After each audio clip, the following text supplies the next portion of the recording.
Assalamualaikum warahmatullahi wabarakatuh. Alhamdulillahi rabbil alamin. Innal hamdalillah nahmaduhu wa nasta'inuhu wa nastaghfiruhu wa nastahdihi wa natubu ilayhi wa na'udzu bihi min shururi anfusina wa sayyiati a'malina. May yahdihillahu fala mudilla lahu wa may yudlil fala hadiya lahu. Asyhadu an la ilaha illallah wahdahu la syarika lahu wa asyhadu anna Muhammadan 'abduhu wa rasuluhu la nabiyya wa rasula ba'da. Allahumma shalli wa sallim wa zid wa barik ala nabiyyina wa rasulina wa qudwatina Muhammad bin Abdillah wa ala alihi wa sahbihi wa mawala. Allahumma la ilma lana illa ma 'allamtana wa 'allimna ma yanfa'una wa zidna 'ilman nafi'an wa 'amalan shalihan ya rabbal alamin. Rabbana atina min ladunka rahmatan wa hayyi lana min amrina rashada. Rabbana atina fid dunya hasanah wa fil akhirati hasanah wa qina 'adzabannar. Jamaah Masjid Al-Muhajirin, kaum mukminin wal mukminat yang semoga senantiasa Allah muliakan. Marilah kita mengawali majelis di pagi hari ini dengan menghadirkan rasa syukur kepada Allah atas segala nikmat karunia yang telah Allah berikan kepada kita, khususnya nikmatul iman wal Islam. Dengan nikmat iman dan Islam itulah seseorang berhak atau berpeluang masuk ke dalam surga Allah. Tanpa iman dan Islam maka seseorang tidak mungkin bisa memasuki surganya, sebagaimana hadis ditegaskan oleh Nabi kita Nabi Muhammad SAW dalam hadisnya, innahu lan tadkhulul jannah illa nafsun muslimah. Sesungguhnya seseorang tidak akan masuk ke dalam surga Allah kecuali dia adalah seorang muslim. Dan juga nikmat yang lainnya, kesehatan, kesempatan, waktu luang yang begitu banyak.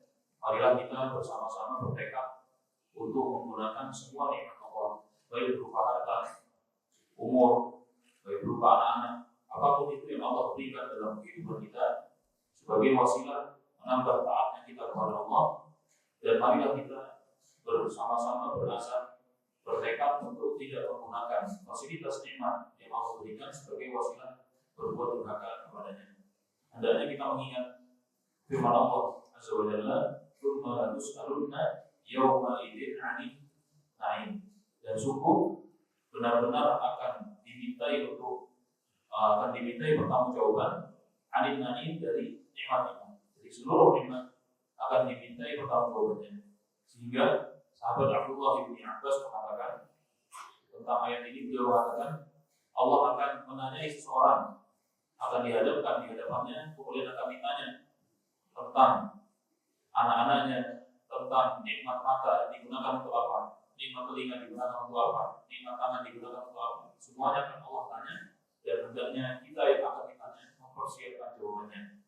Marilah kita pergunakan nikmat-nikmat Allah ini sebagai wasilah kita untuk semakin taat kepadanya. Jamaah Masjid Al-Muhajirin yang semoga senantiasa Allah muliakan. Di pagi hari ini, alhamdulillah, saya bersyukur kepada Allah karena diberi kesempatan untuk kembali berjumpa dengan jemaah sekalian. Untuk belum lama kita berjumpa di momen 1 Dzulhijjah. Kemudian di awal bulan ini kita berjumpa kembali.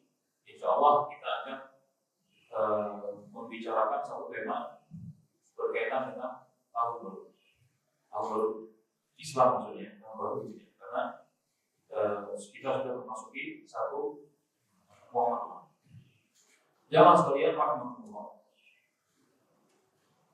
Nanti ya insya Allah akan ada 2 hal yang ingin saya sampaikan. Yang pertama berkaitan dengan renungan waktu yang sudah berjalan dan apa yang baiknya kita siapkan untuk tahun waktu yang baru ini, tahun yang baru ini.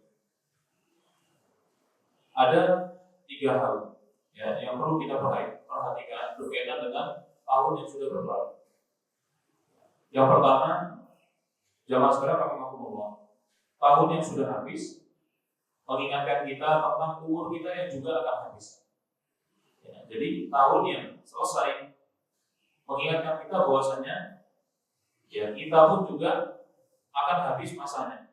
Allah tidak pernah menetapkan bagi seseorang di atas muka bumi ini, ya, kefanaan, keselama-lamanya, keabadian. Allah tidak pernah menetapkan bagi seseorang di atas muka bumi ini keabadian. Semua orang akan menjumpai ajalnya, baik dia orang yang Allah cintai maupun orang yang tidak Allah cintai. Para nabi, mereka semua meninggal dunia. Ya, para rasul semuanya meninggal dunia. Orang soleh meninggal dunia. Musuh-musuh para nabi juga meninggal dunia. Allah tidak pernah menetapkan keabadian bagi makhluk apapun di atas muka bumi ini. Maka Allah tegaskan dalam firman-Nya surat Ar-Rahman, "Kullu man 'alaiha", nah, segala apa yang berada di atasnya, di atas bumi ini, ya, akan berakhir pada kehancuran. Kita akan binasa, jasad kita akan hancur. Bahkan bukan hanya kita sebagai makhluk hidup, ya, semua apapun itu, barang-barang pun akan menjadi laku. Ya. Bahkan sifat-sifat yang ma'nawiyah seperti kebahagiaan akan berganti kesedihan, kesedihan akan berganti kebahagiaan. Tidak ada yang selama-lamanya. Tidak ada orang di atas muka bumi kondisinya bagus, terus sehat, terkadang sehat, terkadang, karena memang kullu man 'alaiha, ya, dan puncaknya nanti kita akan menjumpai kematian. Maka tahun baru ini mengingatkan kita bahwasannya, ya, tahun bisa berlalu, umur kita pun juga berlalu dan ada ujungnya. Kalau hari-hari ujungnya adalah hari kiamat, kita ujungnya adalah kematian. Maka marilah kita sadari itu sehingga kita bisa lebih bersiap, lebih baik. Pernah suatu ketika malaikat Jibril mendatangi Rasulullah SAW, dan kita mungkin sering mendengar, ya, ucapan malaikat Jibril ini. Beliau menasihati Rasulullah SAW dengan ungkapannya, "Ya Rasulullah, wahai Rasulullah, aish ma syi'ta fa innaka mayyit." Silahkan hidup semau kamu dengan cara apapun yang kamu inginkan. Mau jadi soleh silahkan, mau jadi fasik silahkan, bahkan mau jadi kafir pun silahkan.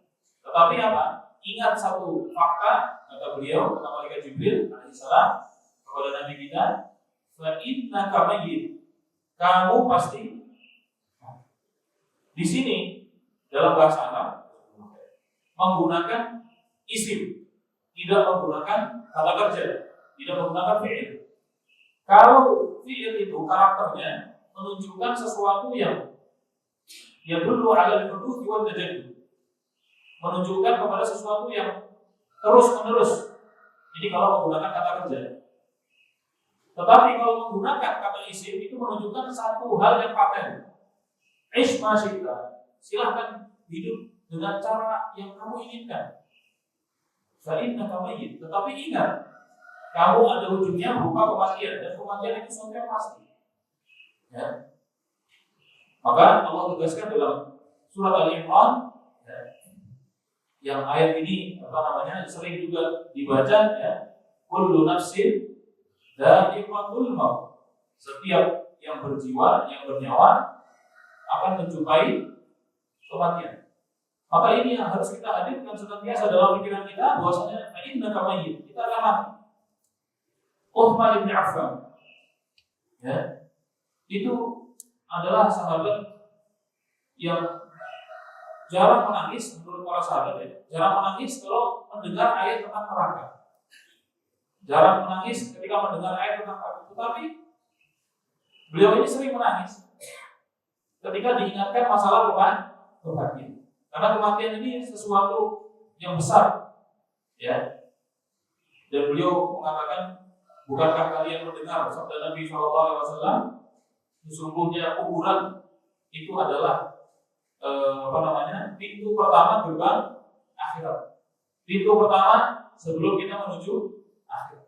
Jadi kita meninggal dunia masuk alam kubur, alam barzakh, itu adalah awwalu manazilil akhirah. Gerbang pertama sebelum memasuki fase akhirat. Kalau di kuburnya ini baik, maka di akhiratnya pun baik. Kalau di kuburnya ini sudah, ya, habis-habisan disiksa, dalam arti diberikan siksaan, maka di akhirat pun akan lebih rumit kondisinya.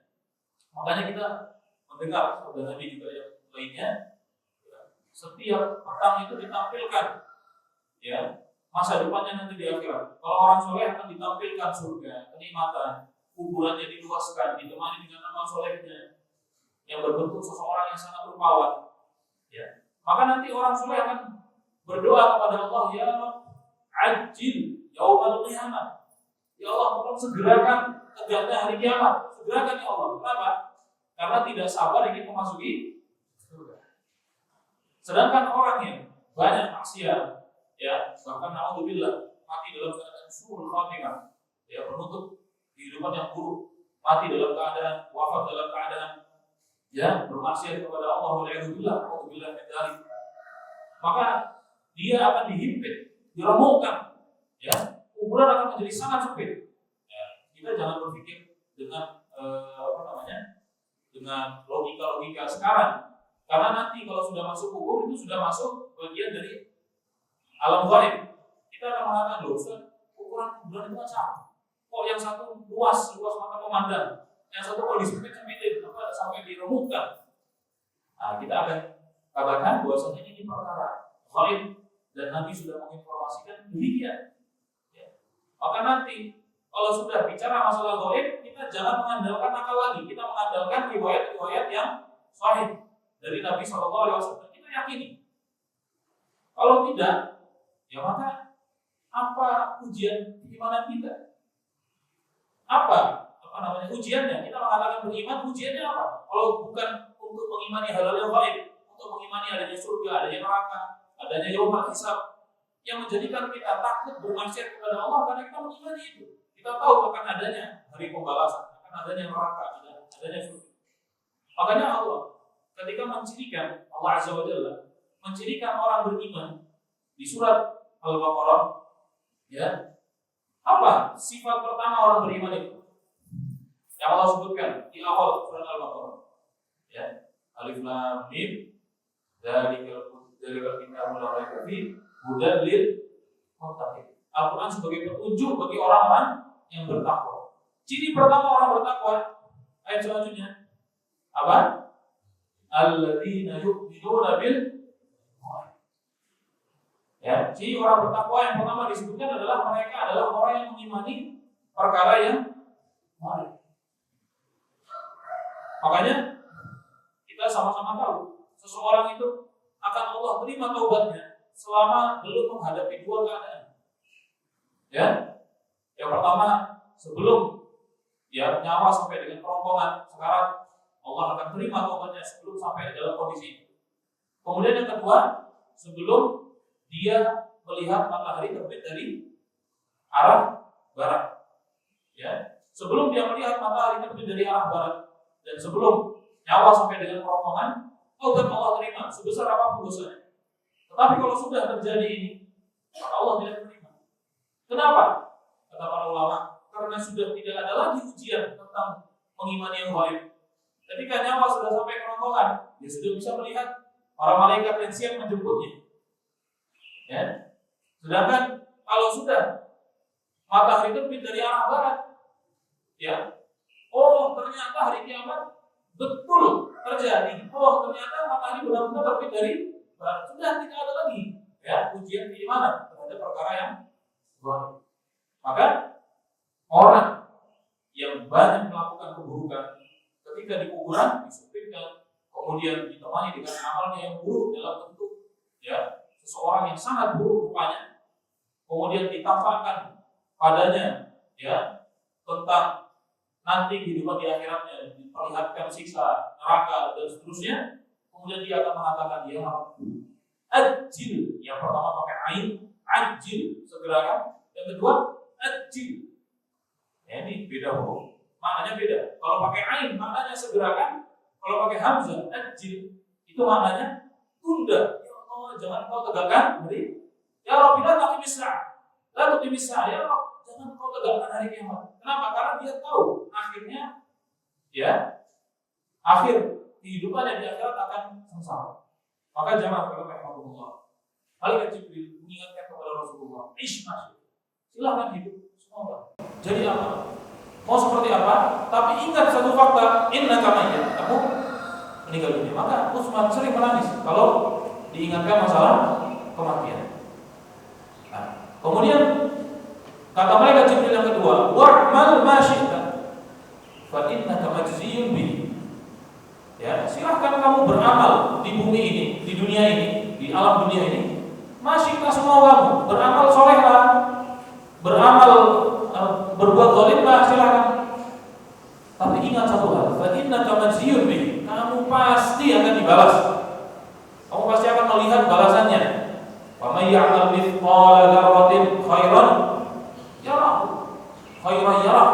Siapa yang melakukan satu biji sawi keburukan atau kebaikan khairan yarah, dia akan lihat balasannya. Siapa yang mengamalkan sebiji sawi keburukan, dia juga akan melihat balasannya. Maka malaikat Jibril ingatkan kepada Rasulullah, wa'mal ma syi'ta. Ini malaikat Jibril ingatkan Rasulullah. Rasulullah ini orang paling soleh, tapi diingatkan dengan nasihat ini. Silahkan beramal semau kamu, fa innaka majziyun bihi. Kita yang lebih berhak mengambil nasihat ini. Silahkan kita beramal, ya, aktivitas kerja silahkan. Yang seperti apapun silahkan. Melanggar yang haram pun silahkan. Ya. Memastikan yang barokah, yang halal silahkan juga. Ya.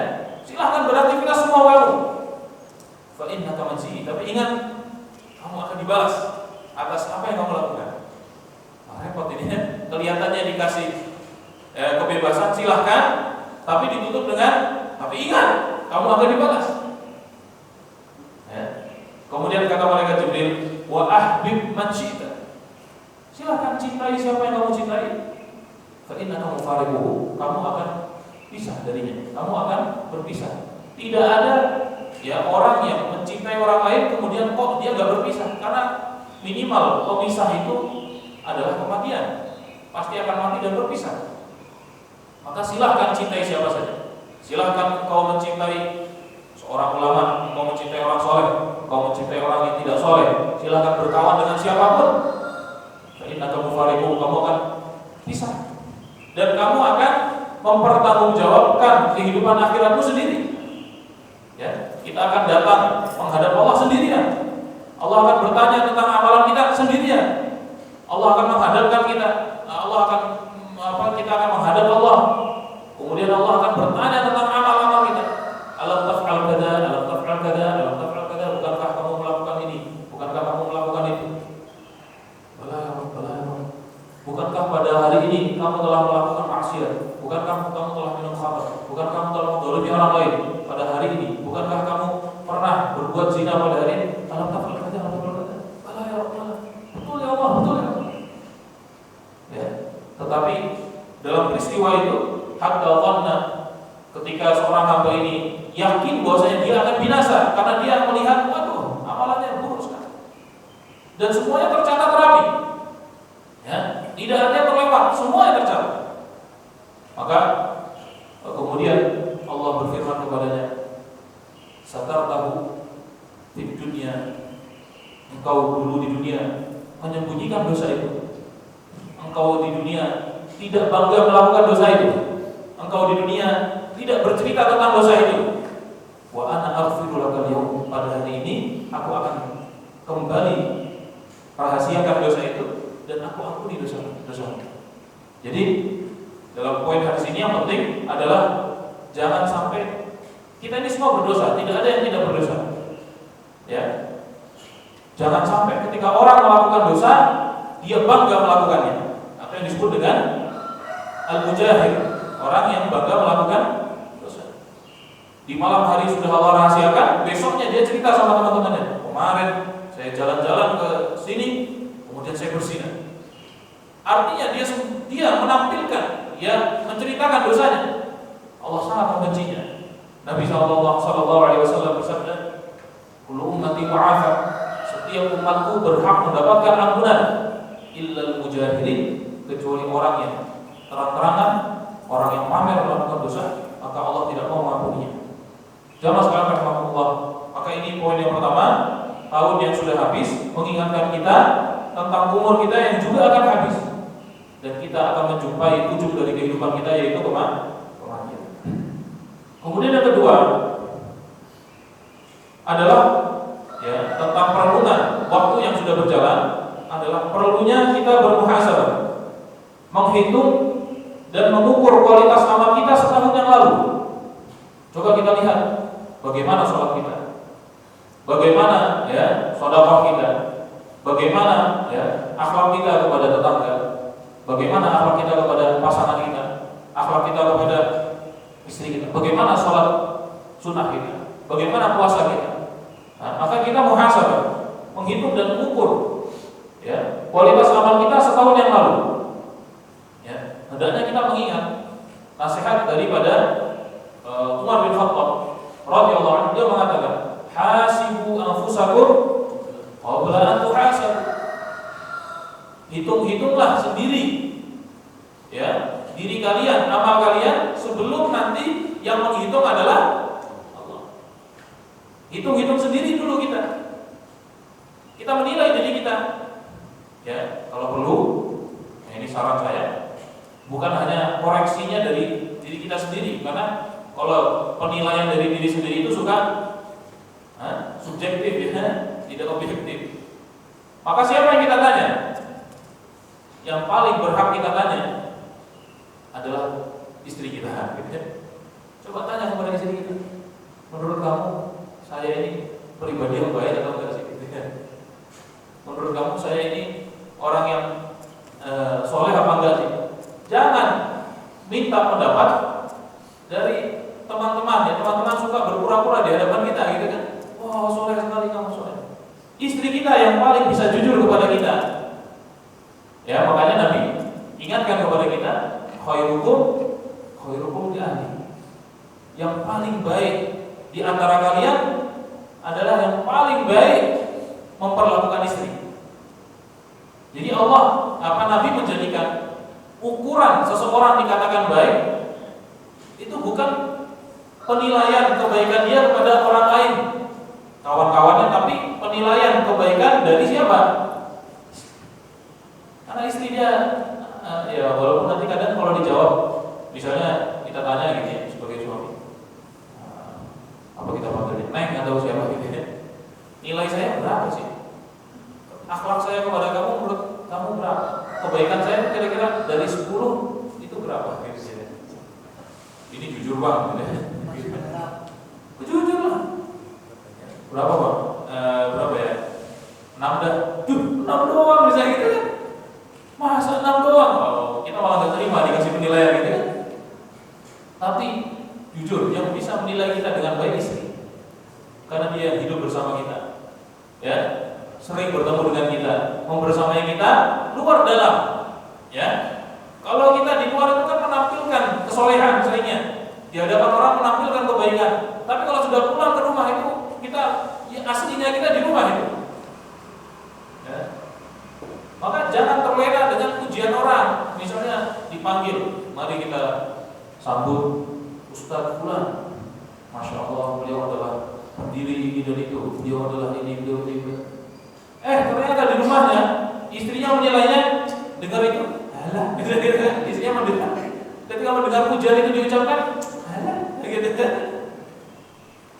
Maka coba kita tanya kepada istri kita ini, PR. Kita tanya coba. Ya. Di luar dia bersabar dengan kelakuan orang lain, tapi di rumah dia mudah marah. Ya, dia sama orang lain dia bersabar. Padahal kata Ibnu Katsir, yang paling berhak mendapatkan kesabaran kita itu siapa? Keluarga kita. Kita sama orang lain, ya ini juga terjadi. Ya, guru misalnya, kalau ngajar santri, ngajar murid-muridnya, sabar gitu ya, tenang. Ketemu anaknya di rumah ngeyel dikit, wah gitu kan, tangannya bermain, teriak-teriak. Padahal itu dia tidak lakukan kepada anak muridnya.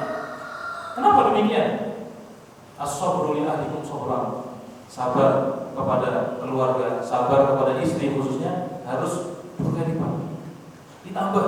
Jangan malah dikurangi, malah sabar sama orang lain satu, sabar sama keluarga setengah saja. Gitu. As-sabru li ahlikum sabran. Sabar kepada keluarga itu 2 kali lipat. Siapkan 2 kali lipat kesabaran. Ya, memang ada potensi kita mudah marah karena kita merasa yang sudah membiayai, kita yang sudah memberikan, kita sudah capek kerja di luar, di rumah merasa tidak dihormati, ya, akhirnya dia mudah emosi. Makanya diingatkan sabarnya harus disiapkan dua. Maka mari kita muhasabah, kita hitung diri kita cek, ya. Kata Umar, hisablah diri kalian sebelum kalian yang dihisab oleh Allah. Wazinu, timbang-timbang amal kalian sendiri. Apakah sudah ikhlas? Apakah lebih banyak riyanya? Apakah lebih banyak cari muka di hadapan orang? Apakah lebih banyak cari sanjungan di hadapan orang? Atau sudah ikhlas? Wazinu, timbanglah amal kalian qabla an tuzanu, sebelum kamu nanti ditimbang amalnya langsung dan kalian tidak bisa memperbaiki. Al-yawma amalun wala hisab, pada hari ini, ya, kita hanya bisa beramal dan tidak ada hisabnya. Hari ini kita, Pak, yang masih hidup, apakah kita ada yang menghisab kita? Menghisab itu bukan menghirup, gitu ya.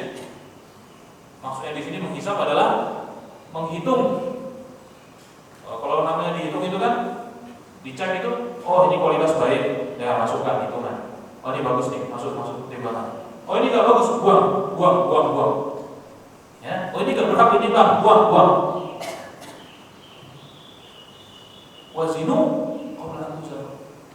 Timbanglah amalan kalian sendiri sebelum kamu nanti ditimbang amalannya di hadapan Allah. Pernahkah kita pernah bapak-bapak mendengar satu hadis yang menceritakan ada orang yang datang pada hari kiamat membawa kebaikan amsal jibal Tiham, sebesar gunung Tiham. Gunung Tiham itu, ya, satu gunung yang ada di daerah Saudi Arabia. Warnanya putih untuk menunjukkan amal soleh, ya. Amal soleh itu diwarnai putih, ya. Keburukan biasanya diwarnai hitam. Jadi membawa kebaikan yang sangat besar. Dihadapkan kepada Allah kebaikan ini. Tsumma ja'alahu Allahu haba'an mantsura. Allah jadikan amal yang kelihatan besar itu tadi haba'an mantsura, debu yang artinya apa? Tidak dinilai tadi, tidak dimasukkan timbangan kebaikan. Kenapa? Ya, maka para sahabat bertanya-tanya kepada Rasulullah, "Man hum ya Rasulullah?" Siapa mereka ya Rasulullah? Kami gak mau jadi bagian seperti mereka. Sifhum lana, tolong sifatkan kepada kami mereka ini siapa. Jallihim lana, perjelas kepada kami mereka ini siapa, rugi betul. Ya, Nabi menjawab, orang ini yang tadi saya sebutkan dari kalian juga. Ya'khuduna minal laili kama ta'khudun. Mereka qiyamul lail juga. Mereka baca Quran juga. Mereka puasa juga seperti kalian puasa. Walakin, tetapi mereka adalah qaumun, satu kaum, ya, idza khalau bimaharimillahi intahaquha. Mereka adalah kaum yang kalau sudah sendirian mereka berani menabrak larangan Allah. Jadi kalau dia sendirian, dia menjadi orang yang paling fajir, orang yang paling fasik. Kalau dia sendirian, gak ada yang kenal dia menjadi orang yang sangat fasik. Kalau dia sedang di tengah-tengah keluarganya, di hadapan teman-temannya, di hadapan teman-teman yang suka ke masjid, dia menampilkan kesolehan. Tapi kalau sudah sendirian, ya, apa yang Allah larang tabrak semuanya. Maka orang ini disebutkan oleh Nabi menjadi orang yang datang pada hari kiamat dengan kebaikan yang banyak tapi tidak dinilai. Ulama mencari alasannya. Kenapa? Bukankah hadis yang pertama tadi saya sebutkan, keburukan itu selama tidak ditampilkan itu akan diam. Loh, yang hadis ini berbicara, ya, keburukan disembunyikan menjadi sebab amalan tidak diterima. Maka kata para ulama, hadis yang pertama yang berbicara tentang orang yang tidak berhak mendapat ampunan karena menampilkan dosa, bangga melakukan dosa, tidak menyembunyikannya, itu dibawa kepada makna dia melakukan dosa tapi hatinya sebenarnya menyesal. Jadi dia melakukan dosa yang tersembunyi, hatinya penuh penyesalan. Paham ya? Dia enggak menampilkannya, maka ini masih berhak diampuni. Yang hadis ini berbicara tentang orang yang ketika melakukan dosa sendirian, ya, dia tidak ada takutnya kepada Allah. Jadi orang ini menjadikan pandangan manusia lebih penting daripada pandangan. Dia lebih takut kepada penilaian manusia daripada penilaian. Makanya di hadapan manusia dia soleh betul, dinilai soleh betul. Tapi kalau sudah nggak ada manusia melihat, hanya Allah yang melihat, yang mengetahui hanya Allah dan dirinya. Dia tabrak semua larangan Allah. Berarti di sini ada unsur kesyirikan, menjadikan pandangan makhluk lebih penting daripada pandangan. Maka hati-hati saya ingatkan untuk diri saya pribadi dan juga jamaah sekalian, hati-hati dari tergolong orang semacam ini. Karena nanti qiyamul lail kita nggak dinilai, ya, sedekah kita nggak dinilai, ya, karena karena kita menganggap remeh pandangan Allah ketika hanya Allah saja dan diri kita yang tahu. Jamaah sekalian rahimakumullah, maka perlu muhasabah, timbang-timbang amal, ya, cek lagi keikhlasan kita dan seterusnya. Baik. Berkaitan dengan muhasabah, ya, kita tahu muhasabah itu dilakukan evaluasi bahasa kita. Evaluasi itu dilakukan di semua lini, ya. Di sekolah ada evaluasi tahunan, di perusahaan pun ada evaluasi. Dan evaluasi memang penting. Tujuannya adalah supaya, ya, setelah evaluasi bisa bergerak lebih cepat, bisa tidak jatuh pada kesalahan yang sama. Evaluasi penting. Kalau urusan dunia kita mau evaluasi, kenapa urusan akhirat gak pernah kita evaluasi? Padahal akhirat itu kehidupan kita selama, nasib kita selama. Evaluasi, mari kita evaluasi diri kita, ya. Jangan ketika ada orang ingatkan kita kesal gitu, ya. Wah, sok suci loh, bisa gitu, ya. Gak usah ngurusin urusan orang lah, urusanmu sendiri. Jangan. Kalau ada saudara kita mengingatkan kita tentu dengan cara yang baik, ya, maka berterima kasih, jazakallahu khairan, terima kasih karena sudah mengingatkan. Karena teman yang memperhatikan akhirat kita itu sedikit. Kebanyakan teman yang berteman dengan alasan ikatan-ikatan dunia. Kalau ikatan dunia banyak itu yang berteman. Apalagi dia adalah seorang yang punya harta, yang dekat banyak, yang mencari perhatiannya banyak. Ketika dia sudah menjadi miskin, lihatlah siapa temannya, tinggal sedikit. Dan itulah teman yang sesungguhnya. Jamaah sekalian rahimakumullah, berkata Maimun bin Mihran, la yakunul 'abdu taqiyan, seorang hamba tidaklah disebut seorang yang bertakwa, hatta yakuna li nafsihi asyadd, hatta yakuna li nafsihi asyaddu muhasabatin minasyariki li syariki. Seorang hamba tidak disebut bertakwa sampai dirinya itu sangat, kalau bahasa kita evaluatif kali ya, mungkin kalau bisa dibahasakan evaluatif, sangat ketat evaluasi terhadap dirinya sendiri, bukan ketat evaluasi kepada orang lain, ya. Orang lain sering kita evaluasi, kamu harusnya. Dia nggak pernah mengatakan itu pada dirinya. Wahai fulan, harusnya kamu lebih ikhlas. Wahai fulan, kenapa kamu kok? Wahai diriku, ya kan? Kenapa kamu? Maka kata Maimun bin Mihran, seseorang itu tidak sampai derajat takwa sampai dia sangat evaluasi, sangat evaluatif, sangat ketat evaluasinya terhadap dirinya sendiri. Wa innama, kemudian dia mengatakan, diumpamakan seperti syarik di syariki. Syarik, maksud syarik di syariki itu apa? Orang yang istilahnya dia punya satu bisnis, kemudian punya dua orang, satu bisnis punya dua orang, ini namanya. Misalnya ini punya modal, kemudian bikin bisnis barang. Join gitu ya. Kata beliau, seseorang tidak disebut bertakwa sampai dia sangat ketat evaluasi terhadap dirinya, seperti, ya, orang yang sedang punya usaha barang ini sangat mengevaluasi satu sama yang lain, saling mengevaluasi.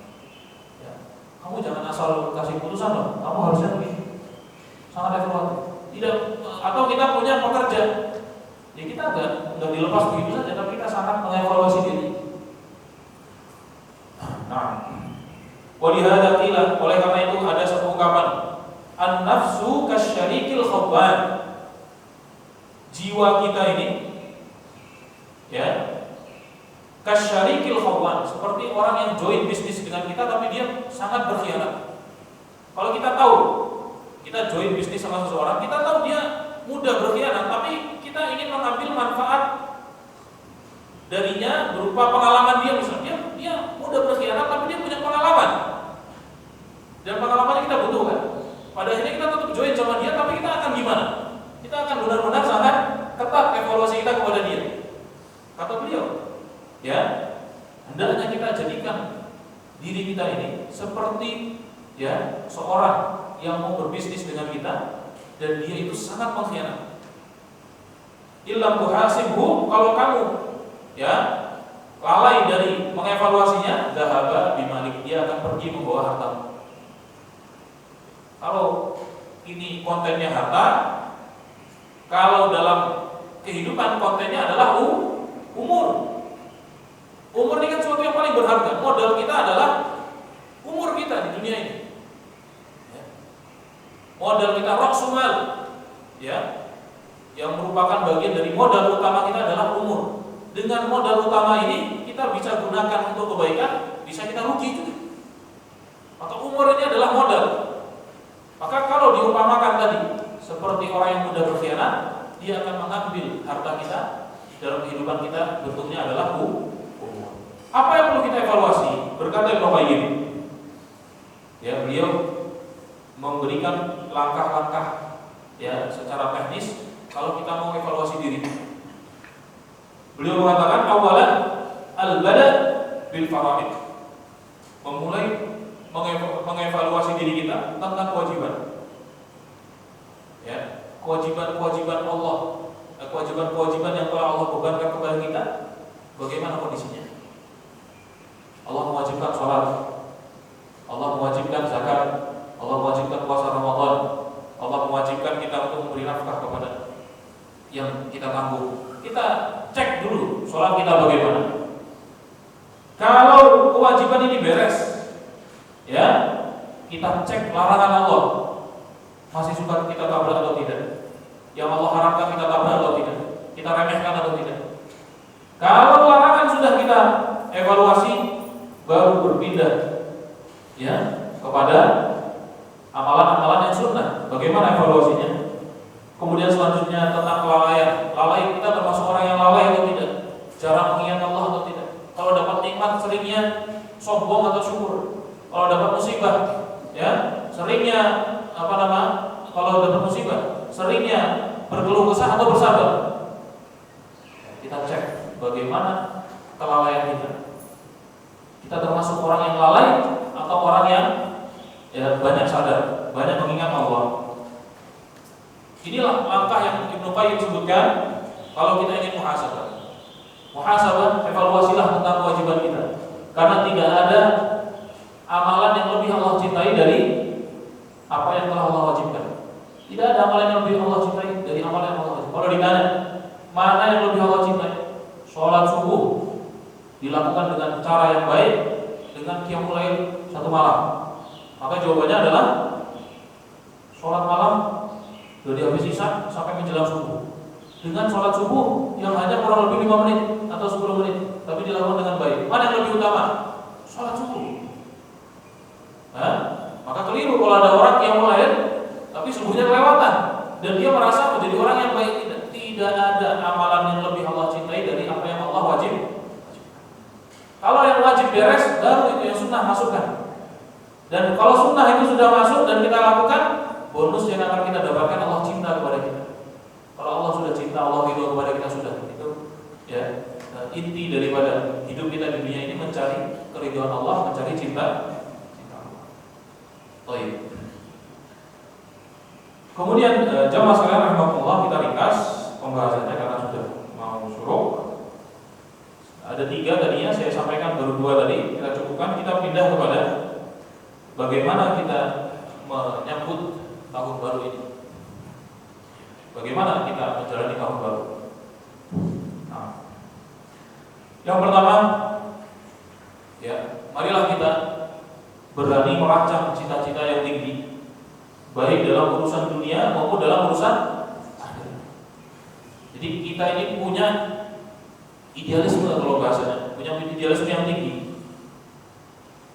target yang tinggi dalam menjalani hidup. Baik berkaitan dengan nasib di akhirat, kita siapkan dengan baik kehidupan di akhirat nanti, dan juga baik urusan dunia. Berkaitan dengan ini, Nabi SAW bersabda,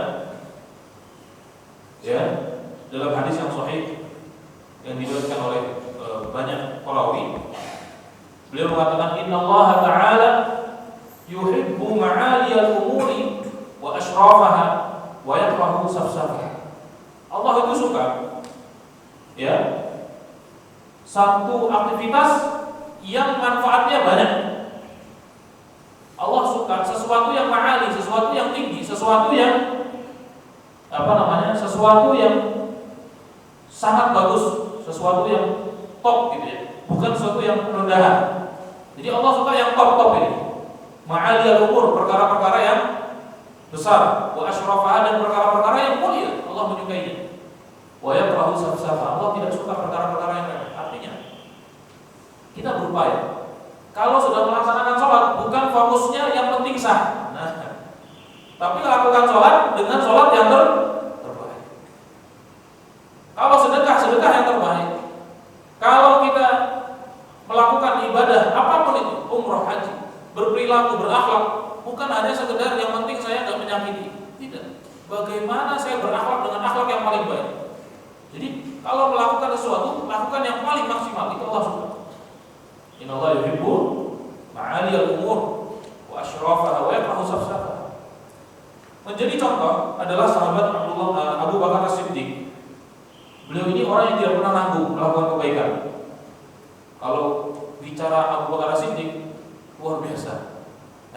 Pernah dalam perang Tabuk, beliau bersedekah, ya, dengan seluruh hartanya, tidak disisihkan sedikit pun. Ditanya oleh Rasulullah, kamu tinggalkan apa untuk anak istrimu? Aku tinggalkan, ya, Allah dan Rasulnya. Artinya tidak disisihkan sedikit pun. Umar yang saat itu bersedekah dengan setengah hartanya, menganggap dia sudah mengungguli Abu Bakar karena jumlahnya banyak. Mendapati Abu Bakar menyedekahkan seluruhnya, beliau berkomentar, sudah, saya tidak mungkin bisa kalahkan Abu Bakar As-Siddiq. Abu Bakar As-Siddiq ini memiliki cita-cita akhirat yang tidak tangguh.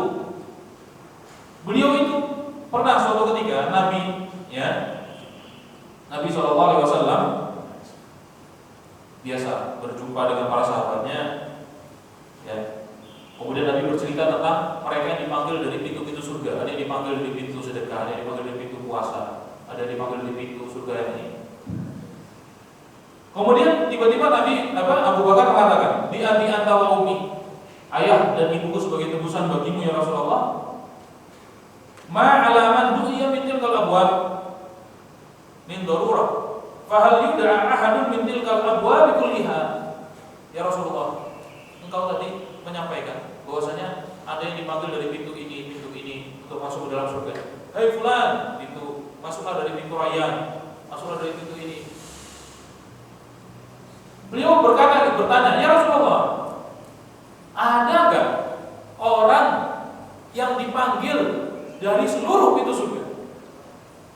Jadi beliau juga pengen, ya Rasulullah, gimana caranya dipanggil dari pintu ahli sholat, dipanggil dari pintu ahli puasa? Beliau tanyanya, ya Rasulullah, ada enggak yang dipanggil, orang yang dipanggil dari seluruh pintu surga? Seluruh pintu surga memanggil dia. Enggak nanggung, beliau enggak mau yang satu pintu aja, syukur, masuk surga mau udah alhamdulillah gitu. Dia berdoa pun, ya Allah masukkan saya ke dalam surga. Mau doa, ya Allah masukkan saya surga Firdaus itu malu gitu ya.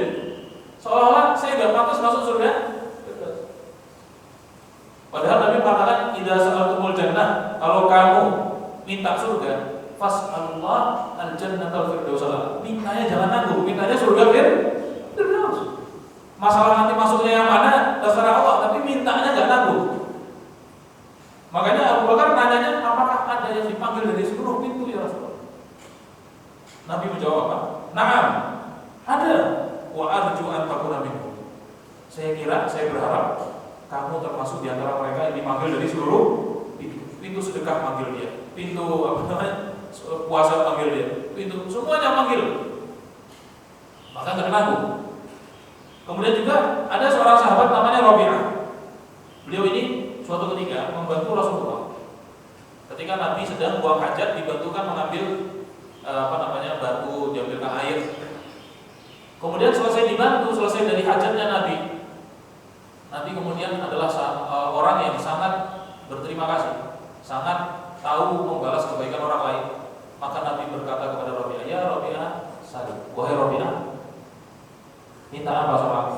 Artinya, saya mau berterima kasih, saya mau membalas kebaikan. Ya Rabi'ah tasal, wahai Rabi'ah, minta apa kamu kepada saya? Kita bayangkan, ini Rabi'ah di hadapan Rasulullah, pemimpin negara, dia minta harta pun bisa, ya kan?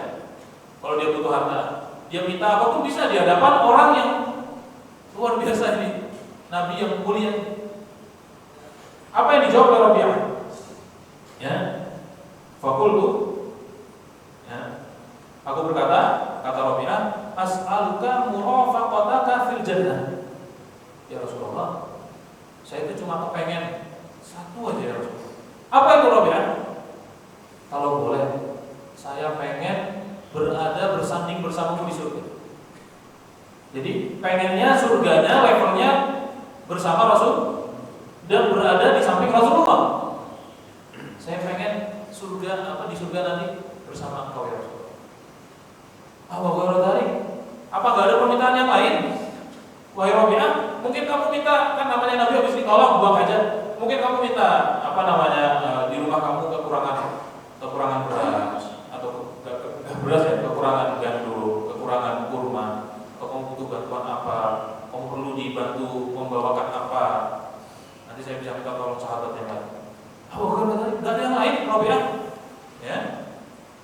Kemudian Rabi'ah mengatakan, buat aja ya Rasul, itu aja ya Rasul. Kemudian Nabi menjawab, fa'inni ala nafsika bikathrati sujud. Kalau memang itu permintaanmu, tolong bantu saya, ya. Tolong bantu saya mewujudkan permintaanmu dengan kamu melakukan banyak sujud. Banyak sujud di sini maksudnya bukan sujud ya iseng, karena sujud iseng itu makruh. Kalau sujud tanpa alasan itu makruh hukumnya, ya, tanpa alasan. Tapi yang dimaksud sujud di sini adalah memperbanyak sholat. Kalau kamu mau permintaan kamu itu dikabulkan, banyak-banyak sholatlah wahai Rabi'ah. Ini juga bocoran dari Nabi. Kalau kita pengen berada bersanding bersama Rasulullah, maka perbanyak sholat. Ya, sholat itu dirapikanlah sholatnya, yang wajib maupun yang sunnah dimaksimalkan. Maka ini menunjukkan para sahabat itu punya target-target yang besar. Mereka ini bukan orang-orang yang kalau sudah bicara akhirat, yang penting saya masuk pintu surga, luar-luarnya di emperan dah, nggak apa-apa dah. Yang penting masuk surga dikit-dikit nggak apa-apa. Tapi kalau minta surga, firdaus al-a'la. Kata Nabi, mintalah surga yang paling tinggi. Jawab sekarang rahmatullah, ya sedikit lagi. Yang perlu kita lakukan di tahun baru ini adalah berani tidak melakukan kesalahan atau kelalaian yang sama seperti tahun lalu. Baik. Dari Abu Hurairah radhiyallahu anhu, riwayat Imam Bukhari dan Muslim, la yuldahul mu'min min juhrin marrataini. Seorang mukmin tidak boleh disengat dari lubang yang sama. Kita sudah tahu di satu lubang ada binatang yang menyengat. Kita sudah disengat sekali. Maka seorang mukmin, kata Nabi, tidak boleh tersengat dua kali. Dia harus mengambil pelajaran. Jangan sampai sudah tahu salah, ya dilakukan lagi. Sudah tahu keliru, ya masih dilakukan. Kemudian yang terakhir adalah tidak menunda-nunda. Jangan terbiasa menunda amal baik. Setiap ada kesempatan amal kebaikan, segera terjun, segera lakukan. Kenapa? Karena disebutkan dalam satu makalah dari Qatadah Ibnu Abi Jal, qara'tu, saya membaca fi ba'dil kutub, di sebagian kitab, inna saufa, sesungguhnya kalimat saufa itu nantilah, saya lakukan nantilah. Jundun min junudi iblis, adalah bagian dari tentaranya iblis. Mengatakan nanti dalam kebaikan itu adalah sama saja kita mendengar tentaranya iblis. Karena kalau sudah mengatakan nanti, pada akhirnya berpotensi kita tidak melakukannya. Kalau kita tidak melakukannya, maka kita merugi Karena tadi di dunia ini ya kita nggak tahu ujungnya di mana. Apakah kita punya kesempatan yang sama dalam kebaikan itu atau tidak? Inilah yang ingin saya sampaikan. Mungkin ada pertanyaan ya? Silakan kalau ada. Silakan. Berkaitan dengan materi ini atau yang lainnya, jika saya tahu tadi saya jawab. Nah. Assalamualaikum warahmatullahi wabarakatuh. Waalaikumsalam.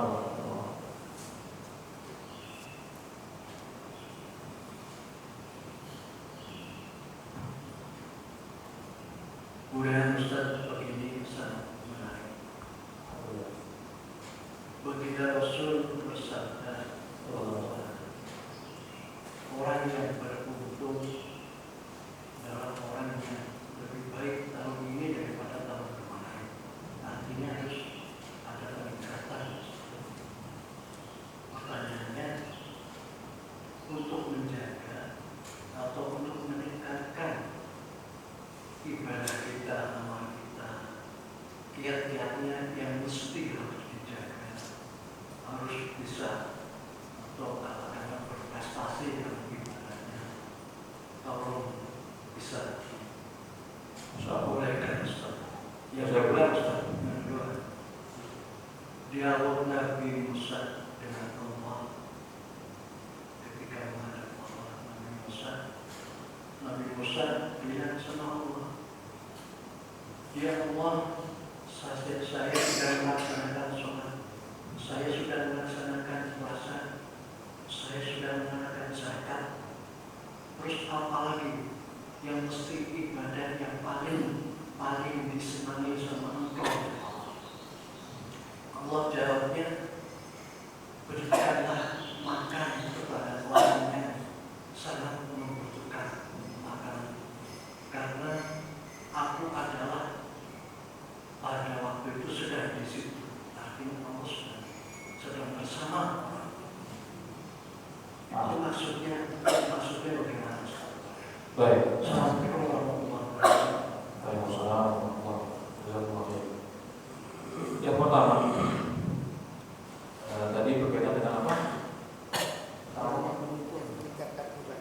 Meningkatkan ibadah, istiqomah. Baik, bagaimana kiatnya?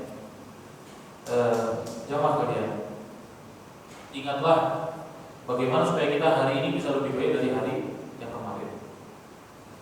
Disebutkan oleh Al-Hasan Al-Basri. Saya menukil di sini.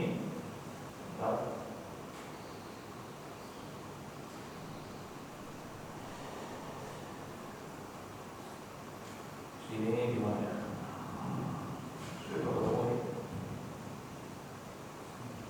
Baik, beliau mengatakan Hasan Al-Basri berkaitan dengan supaya kita punya kesadaran menjadikan hari ini lebih baik. Beliau mengatakan iyyaka wa taswif. Hati-hati dari menunda-nunda kebaikan. Supaya hari ini kita semangat melakukan kebaikan, hati-hati dari menundanya. Fa innaka biyaumik. Yang pasti kamu miliki adalah hari yang sekarang. Kita sekarang memiliki hari itu karena kita jelas-jelas masih hidup hari ini. Ya. Walasta biwadib. Bukan milikmu hari esok. Hari esok itu milik kita atau bukan? Bukan. Kita nggak tahu besok itu kita masih hidup atau yang jelas-jelas kita masih hidup kapan? Hari ini. Kita aja nggak tahu sampai sore atau sampai malam, kita nggak tahu. Ya? Yang kau miliki adalah hari ini, bukan hari esok. Fa iyyakul laka ghadan. Kalau kamu punya hari esok, fakun fi ghadin kama kunta fil yaum. Jadilah kamu di esok hari seperti kamu hari ini, yaitu tidak berandai-andai datangnya hari esok. Walaupun kalau kita merancanglah sampai 100 tahun silahkan, tapi kita nggak pernah memastikan besok masih hidup atau tidak. Maka kita punya motivasi kuat melakukan kebaikan. Kemudian kiatnya untuk istiqomah adalah melakukan amalan itu secara tadriji. Lakukan amal kebaikan itu secara proses sedikit-sedikit, tidak langsung banyak. Lagi semangat nih amal soleh, wah saya lagi semangat, langsung yang besar. Besoknya enggak lagi. Lagi pengen qiyamul lail, Bismillah saya pengen qiyamul lail, saya mulai malam ini. Dimulai dari jam 2:30 dia bangun. Dipaksa mulai sampai subuh. Ya. Besoknya karena dia evaluasi, ternyata tadi pagi saya kerja ngantuk, akhirnya besoknya sudah lagi tidak qiyamul. Orang yang bisa qiyamul lail dari jam 2, dari 2:30 itu bukan dimulai dengan tahu-tahu langsung jam 2 bangun, tahu-tahu 2:30 langsung bangun, tidak. Tapi dimulai dari sesuatu yang sedikit. Makanya diingatkan dalam satu hadis Nabi SAW ya tentang amalan yang paling baik. Amalan yang paling baik itu apa ya Rasulullah? Nabi menjawab adwa tuhan wa iqal.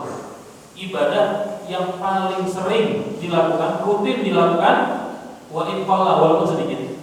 Jadi Allah itu suka amalan yang rutin walaupun sedih, setiap hari dia lakukan walaupun sedikit, daripada amalan yang langsung besar tapi besoknya nggak dilakukan lagi. Kalau itu Nabi pernah bersabda, la takun mithla fulan, janganlah kamu seperti fulan itu. Yaqumul lail, dia qiyamul lail di malam hari dengan qiyamul lail yang banyak, besoknya dia tinggalkan qiyamul lail. Jadi kalau mau qiyamul lail, mulailah dengan ya sekedar witir dulu. Kemudian ditambah lagi sepekan kemudian ada 2 rakaatnya, ditambah lagi kemudian 2 kemudian ditutup dengan witir, ditambah lagi 2 witir. Kemudian nanti setelah itu silahkan diperbanyak. Tapi mulailah kebaikan itu dengan sesuatu yang sifatnya tadriji, berproses, tidak langsung. Maka itu yang akan menjadikan kita istiqomah. Yang sering membuat kita tidak istiqomah itu karena langsung pengen besar. Ini yang saya ketahui wallahu a'lam terkait dengan peningkatan amal. Hindari menunda-nunda karena kita nggak tahu besok masih hidup atau enggak. Kemudian mulailah amalan itu dengan sesuatu yang berproses, tidak langsung yang besar. Maka itu yang menjadikan kita istiqomah. Kemudian pertanyaan yang kedua tentang saya tidak tahu nukilannya pembicaraan antara Nabi Musa dengan Allah, wallahu a'lam. Karena ini berkaitan dengan ghaib, jadi saya wallahu a'lam. Tapi memberi makan orang miskin itu juga pernah dijawab Nabi, memang itu termasuk amalan yang paling baik. Waktu kamu memberi makan kepada orang, kemudian dan kamu membantu ala nawaidil haq, membantu orang lain melakukan kebaikan, itu amalan yang sangat Allah cintai, memberikan makan. Ya. Kenapa? Ya karena termasuk hajat yang paling diperlukan seseorang adalah makanan. Ya. Dengan makanan itu dia bisa beraktivitas. Maka ketika ada kebutuhan yang sifatnya mendesak oleh orang lain punya kebutuhan mendesak dan kita membantu orang lain, maka itu termasuk amalan yang utama. Jangankan membantu hal yang mendesak, kita menyenangkan orang lain, sururun tudkhiluhu ala qalbil muslim, kata Nabi. Kebahagiaan yang kamu masukkan ke dalam hati seseorang itu termasuk amalan yang sangat Allah cintai. Menyenangkan hati orang lain itu sesuatu yang sangat Allah cintai. Apalagi membantu dia karena dia butuh, dan butuhnya itu berkaitan dengan makan, maka itu lebih utama. Jelas itu sesuatu yang sangat utama. Dan itu pun disebutkan dalam ayat yang banyak. Dan kita tahu juga tentang keutamaan hal tersebut. Menyia-nyiakan tetangga, menyia-nyiakan saudara kita yang kesulitan ini termasuk bukan bagian dari ajaran Islam. Tidak peduli terhadap orang lain, hanya mempedulikan diri sendiri, ini bukan bagian dari ajaran Islam. Semoga Allah beri taufik kepada kita untuk bisa beramal soleh dan berakhlak dengan akhlak yang baik. Mungkin itu yang bisa saya jawab. Semoga bisa menjawab.